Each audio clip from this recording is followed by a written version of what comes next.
everyone, my name is Tiffany. Welcome back, or welcome if you've never been here before, and welcome to my second weekly wrap-up of February. Wow, so I am currently in the middle of the novella-thon. It is, quite frankly, early morning of day 4. I did want to do multiple vlogs for the novella-thon, but I figure I'm covered if I do this wrap-up clip as far as filling you in on everything that I'm reading. So I started out with the group club pick, Cupid's Peak by Jacquot. I hope I'm saying that correctly. I wanted to commit to that for day 2 because I did a day vlog for the first day. I wanted to hit all of the prompts, but I knew that that was going to require some editing. So I am so happy that this is a group pick because the heroine in this book is very different from her others within the Holly Knight series. She's introverted, she's bookish, she's really been able to shut everything out. She's kept up with her high school crush who she used to tutor, and he just so happens to be this huge NHL player, and she's kept up with his career. And at the beginning of this book, as a means to get her out of the house, her sister sets her up on a blind date. This had travel vibes because it's set at this beautiful ski resort up in the mountains, and when she figures out who it is, it just ushers in a series of, and I think that they were well placed, flashbacks that give us an insight into their basically second chance. I loved the date that they're on. It turns into like a very sensual game of truth or dare, a little bit of exhibitionism. Okay, we're getting snowed in at said ski resort. So we're getting steamy time, okay, in the hotel room, some hot tub love. And I did like the emotional connection between them. I liked that it was a mutual pining story, and I thought she did a really good job with it. I had a fun time, so I'm rating it a 4. I cannot wait to discuss it, okay, at the live show. This was a lot of fun. After which, I did pick up, I didn't mean to. I was aiming to like do some editing actually, but I started reading my sister, the serial killer. I bought this at Writer's Block during the first day of the novella-thon, and I thought that this was a very interesting take on familial ties. This opens up with Cordy getting a phone call from her sister, Ayola, her younger sister. And what really struck me about this, because of the title, is that this phone call didn't really seem out of the norm. Cordy's being called in to clean up the crime scene of her younger sister killing her boyfriend. And this isn't the first time that it's happened. From there, the story unfolds. And because this is on the shorter side, so I had to ask, I was like, can I count this in? Because this is 222 pages. I love the synchronicity. Anyway, and what I liked about this, it reminded me of scripts that I read where it starts just on time, but as late as possible, because seems like a routine thing for Cordy to do, to step in on behalf of her sister. Except this time, she's really questioning where her allegiance lies and where her loyalties have been, because it's the first time that her sister's really garnered the attention of a crush that she has at work. She's starting to question her sister's psychopathy in terms of the very public grief of Ayola's ex. And also, I think, because this is on the shorter side, I'm gonna say one major meditation that I took from this book was all about the ills of beauty. How beauty can be wielded. It really allows for Ayola to hide in plain sight.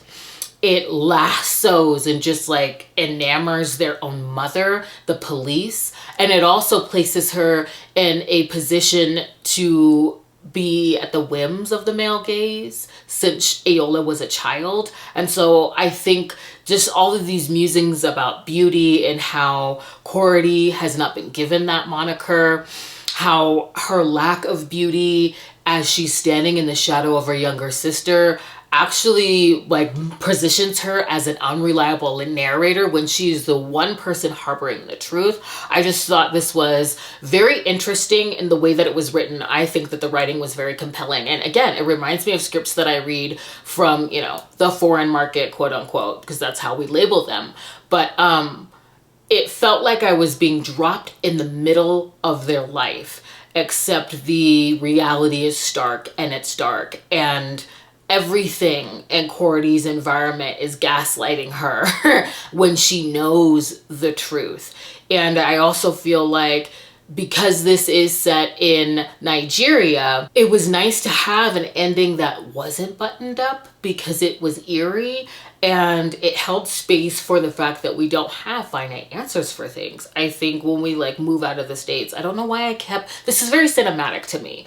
And it reminded me of a lot of scripts that I read. And I think here we want buttoned up endings. We want good versus evil, and we want the good to prevail. I've definitely been conditioned by classic Hollywood filmmaking and actually just in storytelling in general. And I think that this held space for the gray in a lot of dichotomies that we fall into when it comes to storytelling and like what we prefer. And I thought that this was a very interesting take again on familial ties and leaving a lot of questions open-ended, which made this very compelling to read. I really enjoyed it. I rated it 4 stars, and there is an audiobook. Wish I would have listened to that. I just kind of picked this up and just kept going. I really enjoyed it. After which I picked up Dom Fitness by Brianna Hale. I saw this on Rachel's TBR and I had to get into it. This is centered around a gym, but the personal trainers are Doms. And in this first book, it's following a journalist who wants to do an article on this gym. She thinks she's going to be going into a BDSM dungeon and learns that it's truly the dynamics within kink that really lend themselves well to like the trainer-client relationship that is different about this place. This featured some, DDLG play, Daddy Little play, and for me, that really has to be done in a certain way for it to work for me. Otherwise, I find it to be infantilizing. I need Daddy Kink to be written in a particular way when it comes to a romance. And so our heroine is a brat. She's very skeptical, and this hero is working for her in terms of pushing her to be open, in terms of pushing her to admit what she needs. And so I gave this a 3-star. I definitely think it's a great entry point into this whole concept of having like a BDSM gym model, and I thought it was fun. And the fact that she kind of finds a new like career path because of it, which led me to the second book, which is what I was reading for, which is Gym Bunny, and I loved this. This had curvy heroine representation. She has a traumatic backstory when it comes to being a sub, and she finds this gym and decides to join, not for the sole purpose of losing weight, but really to heal that trauma, which is what I really liked. And the hero is a soft dom, and his brand of daddy kink worked for me because it's all rooted in care. He is completely smitten by her. He's afraid that she isn't interested in the lifestyle. He doesn't really know of her backstory at the beginning of this book, and this just was luscious. I love how he makes her feel comfortable. Again, I love how he wanted to care for her, and it felt like BDSM is healing within this like really fun concept for a gym. So I rated it 4 stars. After I had to get into For His Pleasure by Kimberly Brown. I saw Lisa from Baby Library talking about this in her wrap-up video. Okay, and this is about a woman that is so happy in her relationship. Everything is hitting. Her boyfriend is caring. He's a true partner in life. Everything's on par except for the steam. And when she learns that he's actually a virgin and he's been embarrassed to share that, I love the sort of journey of exploration that they go on. Okay, together. She goes about, giving him some care in return. And I just thought the communication in this was really good. It was sexy and it was hot, but I loved their relationship. I love how she is smitten by all of his different quirks and his nerdy interests. And I love how he is a quick study, treats her like a goddess. And I was here for it. Like, this is a 4-star read. I definitely had a good time with them. Oh my God. I also had travel vibes. I mean, they're really going there, and this is definitely erotica because a lot of the work is being done during the steam. I freaking loved it. After, I wanted to get into The Stranger by Cassie Met because I saw that Rachel had read this. I know that Avery's planning on reading it, and this is featuring a masquerade ball. And what I liked about it is that it had sort of, you know, that familial rivalry in terms of business. The heroine has a sort of tryst with the hero at a masquerade. And later on, she learns that he is her older brother's biggest rival in business. In fact, his influence on her family has been detrimental. And this actually happens over the course of like 5 years where they're meeting up at this masquerade ball. She knows who he is. He doesn't know her identity. And she is slowly falling for him and kind of caught up in her like loyalties to her own family and wanting to pursue what's going on between them. And I think the way that he woos her, I loved. I ended up rating this 3.5 stars, and I always love a masquerade ball, so that was fun. And then after that, I wanted to start running through Kimberly Lemming's backlist. I am such a Kimberly Lemming stan. I love her Mishap Meet series. I just think it's such a fun fantasy romance series. Her brand of comedy just hits for me. And so I think it was like 2 Cupcakes and Hellfire. I saw Rachel from Rachel Reads and Sings read this. This is less than 50 pages. It is set during the pandemic. It's not in the Mishap Meet series. And it's centered around a heroine that's baking and accidentally summons a demon. Keon the Destroyer. He has not been summoned in a while, okay? He is way too serious for what the situation calls for, which just lends itself well to the comedic elements in this. It was hot, it was steamy, he was possessive, and I loved it so much. So I rated it 4 stars. Like, I think it did what it needed to do. It was so funny. And then I read, it was called, let me look it up because I can't remember off of the top of my head, even though it's like fresh. I've been running through these novellas.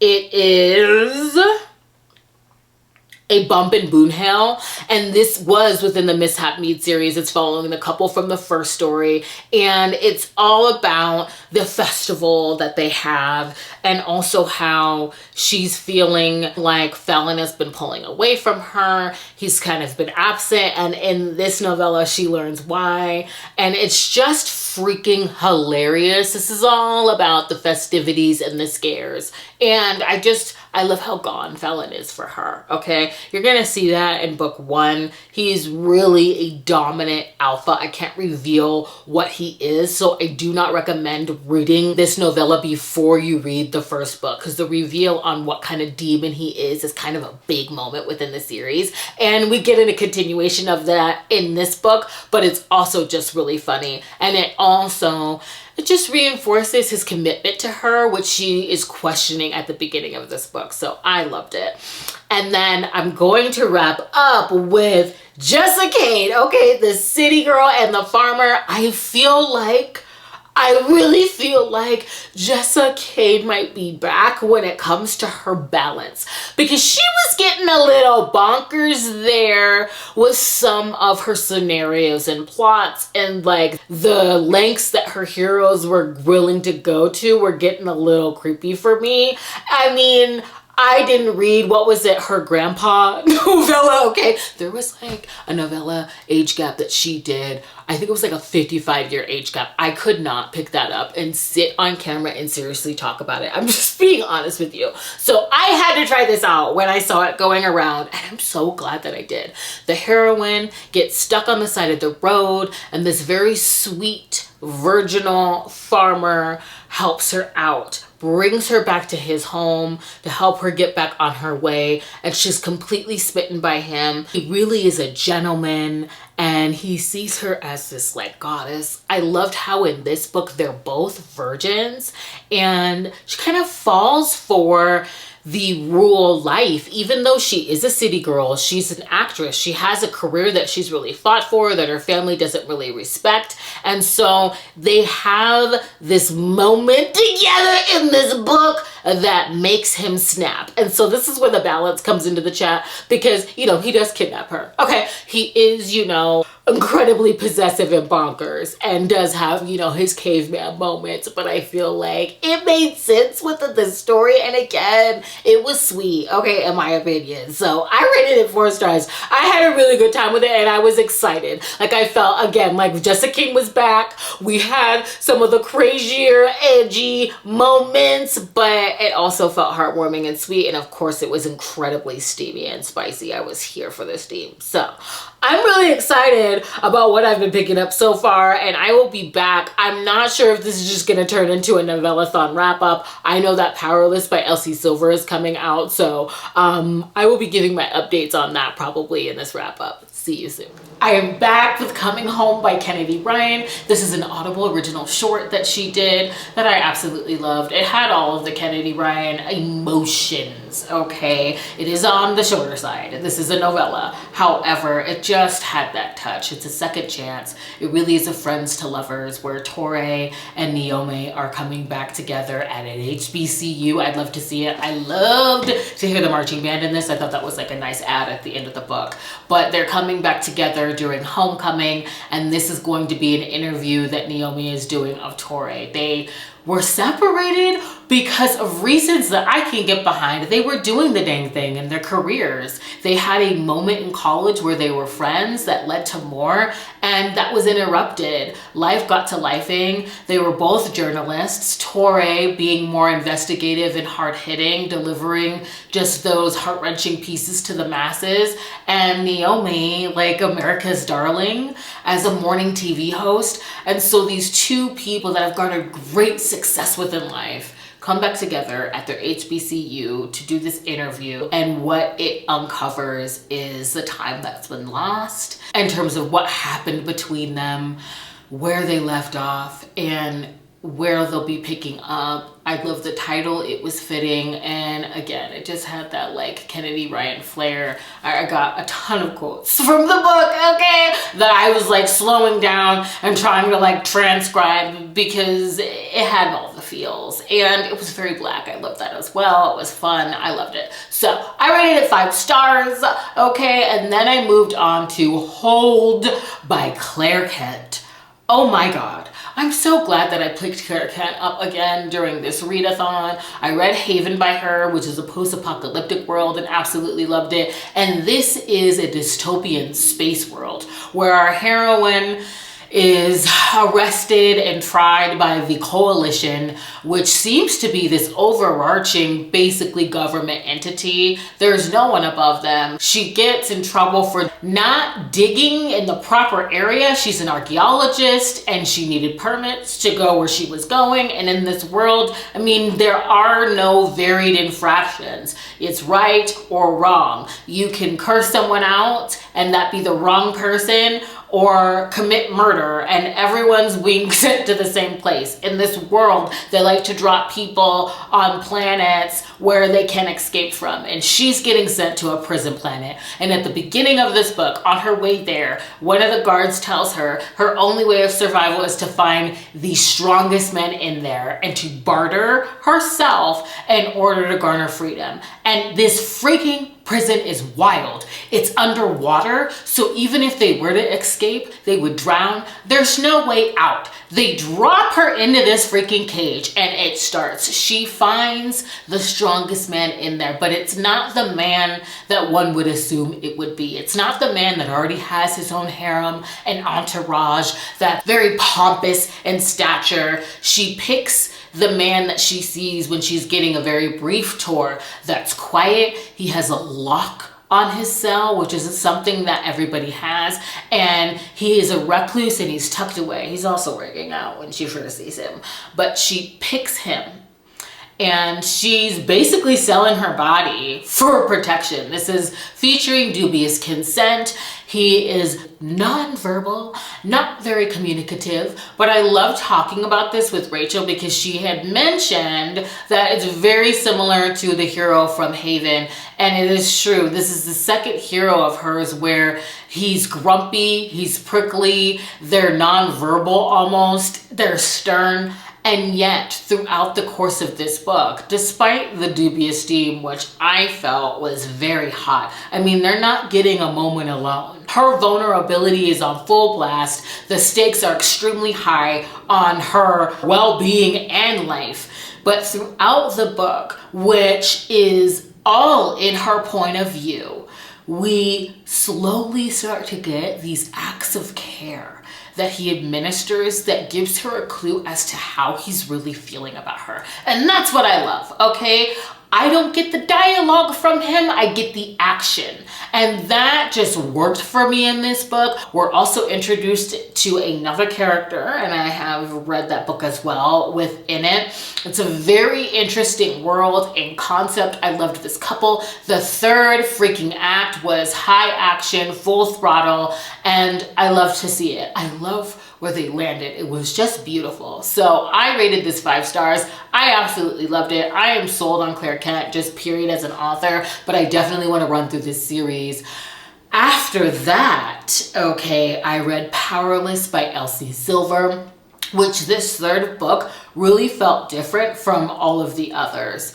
I loved the sort of tie between Sloane and Jasper, being that Jasper was taken in by the Eden family as a troubled, trauma-filled, and abandoned teen. They really took him in as one of their own, and Sloane is their cousin. She spent summers at the Wishing Well Ranch, and that's how she met Jasper, and since has harbored this like debilitating crush on him that's never been requited. And this opens when she's engaged to someone else. Jasper is there as a sort of like Eaton family representative and really friend. And we see that Sloane is engaged to this like buffoon of affluence. She gets an out. Jasper rescues her from that situation. We're getting a runaway bride road trip situation where they're forced into proximity. And I loved how in this book, they are very much tied in their familial trauma. They're very much linked in how protective and caring that they are for each other. I also not only love Road Trip because of the forced proximity elements, but I think specifically here for Jasper in his trauma and the loss of his sister and the role that he played in that. I think that that revealed a lot and placed Sloane in a position to show us how she's been there for him in return, and also just all of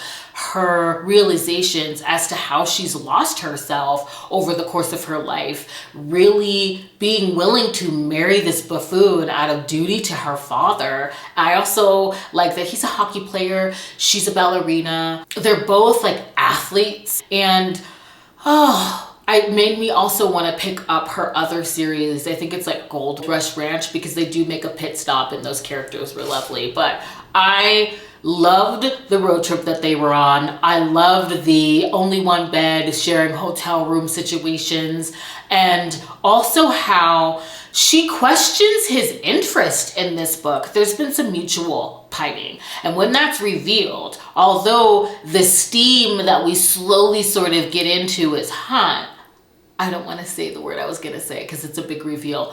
The steam in this book, okay, how Jasper likes it, I absolutely loved. Immediately I stopped and I got the audiobook because I had to listen to it, okay? And it's something that he fears letting her in on because he doesn't want to scare her, and that's the way it must be, and I love that she was game. But I love how she questions his feelings for her. Why now? And that is like just an added nuance that I really appreciated. She's not willing to just like bend or fall because she's finally getting what she's always wanted. She questions it. And I liked the communication that came out of that. I liked the communication that was required with the team. And I just was living for the connection. I bought it. I felt like it was time for them. We get dropped into the story just when all of these things are coming to head. And I loved it. I absolutely loved it. I loved the way that he saw her, the way that he cared for her, the way that he gave her space to truly be herself, which is unfolding even for Sloane. As the book is unfolding, I just love this. I rated it 5 stars. I rated it 5 stars. It felt different from the other books, and I was here for it. Okay.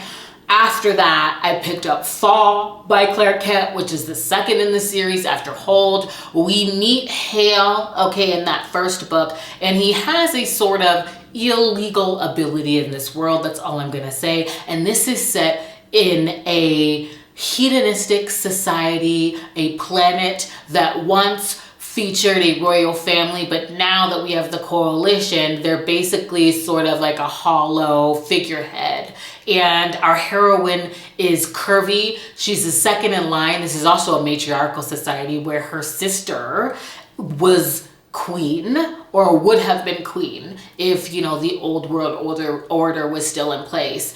And I like how she's virginal in this very pleasure focused society, how she has chronic pain in terms of migraines, and how she's really okay with her sister being this figurehead. And it starts out with this sort of festival where her sister is entertaining suitors, and she will be picking one. I believe there's like 12 that are contending for her time for a week. And I mean, it's just orgies every night, the best wine that can be drunk, the best food that can be eaten. It's that sort of festival that's happening. And one of her contenders is Hale, and he's basically posing as one to get on this planet to smuggle goods out. That's something that he does under the radar. He's a bit of a bad boy. And when he's at the initiating night, he sees the heroine and he notices that she's not partaking, and he is drawn to her for reasons. And what I loved about this is the fact that he is the one character from the last book that said that he would never fall, that he would never want to lose himself to love. And he does in this book. I love how his ability that is revealed that actually places him in great danger, which has initiated him being on this sort of like off the grid smuggling like lifestyle. The reveal on what he can do actually plays a large role in their romance, and it has to do with their bond. And I just loved that. Again, we have another action-packed third act because these are all planets that we're escaping from. I'm just gonna say that. And I did not love this one as much as Hold, but I did love it for the curvy rep. I did love it for the fact that the heroine wants more than the physical from him. He does try to gaslight her with that. He does think that maybe he can just assuage his physical urge for her and it will go away, and that's not the case. And so I liked her mind in this one, and I liked their connection. And of course, I love a hedonistic world. So I rated this 4 stars. After which, let me check because I can't remember what I read. Oh, Thief in the Night by KJ Charles. Oh my gosh, this is an Audible original, okay? Samantha from Books with Samantha was reading this, and I absolutely loved it. I'm rating it 5 stars. It's an MM historical, and it starts out with a hookup, and one of our heroes robs the other, and they get a sort of second chance when the hero, I am so sorry if this is gonna be annoying because I don't remember their names, but I think Caleb maybe. Caleb, who stole from our Earl, is struggling financially, and so he poses as a valet just to get like 3 hots and a cot, really. And when he shows up to the home, it's the man that he stole from years ago. And this Earl has been newly appointed. He has lost his father, and he's kind of been left with this rundown estate and has no inheritance. And so he takes Caleb on for his aid and basically bullies him into it because he could take him to the magistrate. And so this book is really about Caleb using his abilities to sort of help the Earl get his inheritance back. I thought that this was a beautiful meditation on grief and loss. I love how they're working together in this book. I also love that there was some steam in an Audible original. I'm not gonna lie, okay? I'm not gonna lie. I love to see it, okay? I was surprised, slowing it down, and silent. But this turns into sort of a mystery plot that I absolutely loved. The one thing, the fact that Caleb is a thief, is what ends up helping the Earl in the end. And I love how he just becomes this fixture in his life that he comes to rely upon, becomes his family, and I just thought it was beautiful. So Thief in the Night, definitely 5 stars. It's an Audible original that I recommend. After that, okay, during reading sprints on my channel, channel, Desiree, I guess, has been wanting Samantha from Books with Samantha to read the remaking of Corbin Wale. So I decided to pick that up. It was actually on my TBR for the month of December because I heard it was like a Hanukkah fantastical sort of romance, and it does have whimsical vibes. One of our heroes is starting over. He is a pastry chef, and so he goes back home after losing his job, after the end of a really long-term relationship where he realizes that they just were not compatible, didn't want the same things for their futures. And so he goes back home and through his mother's business transforms it into the bakery that he's always wanted.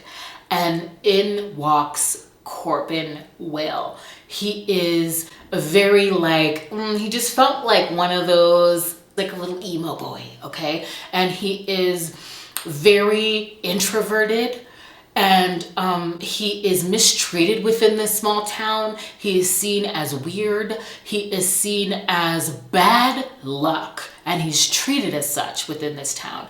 And Corbin has been coming into his mother's business over the years, and now that our other hero, I apologize, owns it, he starts to look forward to Corbin coming in. He remembers Corbin from high school and the fact that Corbin was outed, and just saw his response of aloofness in terms of bullying to be very strong. And so this was just a very sweet and emotional romance. I love how he really coaxes Corbin out of his shell. I loved the reveals on why Corbin is so reserved and reclusive, the whimsical elements that have to do with that. I loved the baking in this book. I thought that the way in which baking is seen and how it can be an outlet was really, really beautiful. And of course, the steam was really good. The steam was really good. It was hot. So I rated this 4 stars. I absolutely loved it. And I'm glad that I picked it up. I hope that Samantha picks it up. It was really good. It almost like made me tear up a little bit just because of how lonely Corbin is and like what he finds. I believe in Sean. I think it was Sean. And lastly, I've got to wrap up with The Tide That Binds Us. This is a fantasy sapphic mermaid romance with plus size representation. I want to get the author's name. Alexis Maness.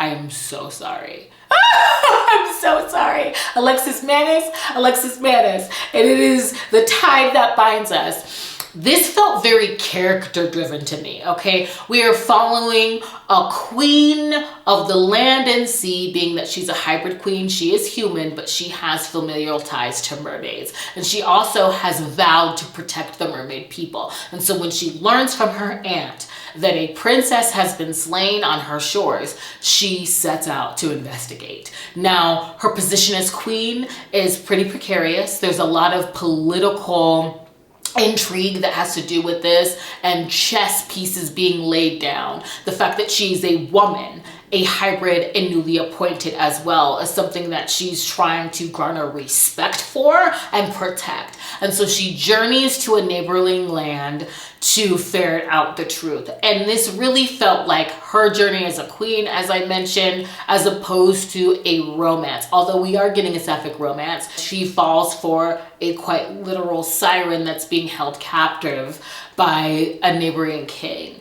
And I did like the connection. It does feel faded. It does happen really fast. And I loved that siren and just kind of like celestial feel between them. I just wanted to know more about our other heroine. This was very much about her royal kingdom and her taking her place. And the romance seemed secondary, so I wanted more from that. But the world was very cool. The magic was just like fun to read about, and the plot was sound, and it was action-packed, and it was moving. So I loved all of those elements. I just wanted more from the romance, so I rated it 3.5. I'm definitely gonna pick up more from her because I loved the rep in this, and she can write. Okay, I was in that novella. I just wanted more from the romance. And I left thinking that there should have been more. So that's the only reason why I rated it 3.5. But I'm very happy that I read it. And like I said, I want to pick up more from her. So I will be back when I have more thoughts, and probably to wrap this up because the novella-thon's almost over. I want to pick up a couple more reads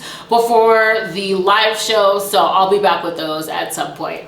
I am back to wrap up this video, and thankfully I'm editing as I go along because I forgot to talk about Fall by Killer Kent. I was getting my titles mixed up. Fall is the third within the series, and I absolutely loved it. I think it's my favorite, Hold being a close second. We're following Lena, who is independent. She's an intergalactic smuggler, and she was working with Hale in the last book. She too has sworn off of love, and she is dropped on a prehistoric planet after getting caught. And oh my gosh, it's a romance between her and a caveman in a particular tribe. There are many. This one is probably going to garner her freaking survival, and so she gets led to staying with them after really saving herself, which I liked. And I love this tribe because women are the pursuers and men do provide the means of survival, but women are the ones that pursue their protectors. And so she ends up catching the eye of one of them alphas that's kind of in line to rule the tribe. And instead of going about it with her body like some of the other women that she's observed, she goes about it by helping him with particular tasks, which I absolutely loved. And I won't get into the nitty gritty, but I love that this is the dynamic within the society, being that as a woman, she has very few options if she wants to eat, if she wants to be clothed in the harsh elements, and if she wants to live. There's no way off of this planet. She finds someone there and has a bit of like a friendship with someone that is of her time. It's as if these people don't know of anything else but this prehistoric planet, and she gets a little help from this side character that I actually really love, and I think he gets the fourth book, so I'm excited. But overall, what I loved about this book is that this is the type of heroine that refused to kneel. She scoffs at love, and yet they are able to fall in love despite their cultural differences, despite the language barrier, and despite her struggle to assimilate into their way of life. As well as the steam, okay, being very illuminating for him. He's completely gone for her. In fact, there's a very skillful subtext to his intrigue in her, but because within the society it is women that are the pursuers, he's kind of waiting for her to catch on and make her move. And I just love that about this. I love what she's willing to sacrifice in order to be with him. That is all I will say, but I just think that this was done so well, and we have another hero that he can communicate and he can understand in his own way, but it is really, everything's brought down to just the primal element of providing and caring for each other. And I love that. I love the action in all of these books. It's the actions that these heroes have to take in order to make their love legible that just works for me in these series. I mean, the stakes are so high on their survival in such a unique way in this crazy wild world. I absolutely loved it. This was 5 stars, and again, my favorite within the series.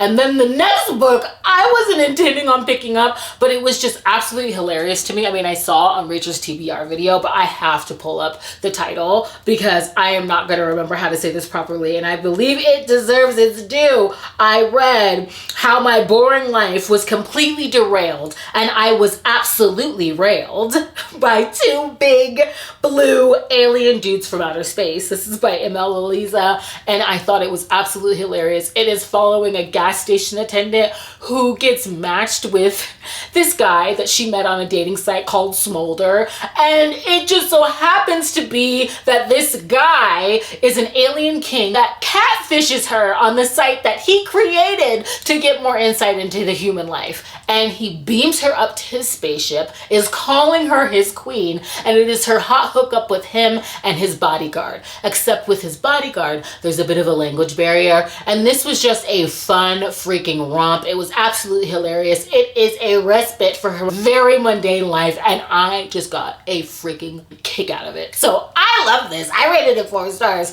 It was just bonkers in the best possible way. So I had to read it. I also picked up, finally, Treble by Rilzy Adams. This is following a married couple that's in an open polyamorous relationship. And again, they're free to date outside of their marriage, yet this is the first time that they've fallen for the same woman. And I just loved the mindset centered around relationships in this book, the communication, the haphazard way and how they all come together, which I won't get into because this is a novella, but I absolutely loved the depth in this.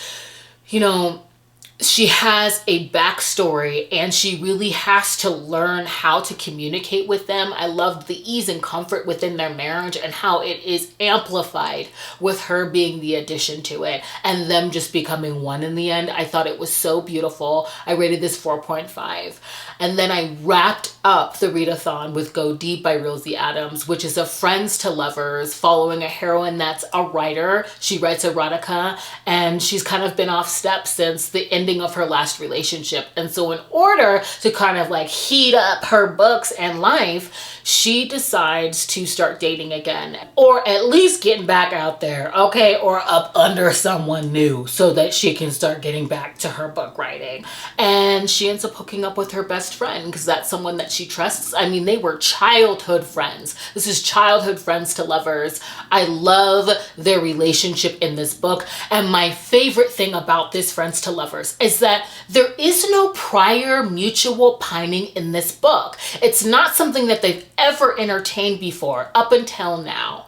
And that was like really the standout element within this book for me, that it is in them as adults experimenting and exploring with one another that they realize that they are each other's person. And I just thought, I apologize, okay, I know everything is set up differently because my camera died, technical difficulties, but you're balanced precariously, so hopefully it doesn't fall. But Go Deep by Rilzy Adams. I loved the steam in this, okay? There are particular scenes that are set in a restaurant, the use of toys, dirty talk, all of these like elements that are used, okay, to see each other in a different light, and I was here for it. I really am looking forward to the second novella, Deeper. I hear that I need to read that, so I can't wait to get into it. And then yesterday for Valentine's Day, I finally got to pick up Stupid Cupid by Maeve Black. I loved Dear Santa Claus. That is the first in the series, and this one features the brothers of the main characters in that one. And there is a moment in the first book where they've met each other before, and it is very combative, okay, in terms of the verbal banter. And so now I am privy to that. I love how this starts out prior to book 1 and then picks up where we left off, or really rather during it. And oh, Pyro is the brother of Arson, who is the hero from the last book. He is actually his younger brother. He's the one that's been keeping Arson on track because Arson is in line to take up the position of Santa Claus. They are dragon Santanas, and I love how Pyro really has like the mantle of the entire family legacy on his shoulders. He keeps all of his brothers in line. He believes in love, which is something that Valentine does not.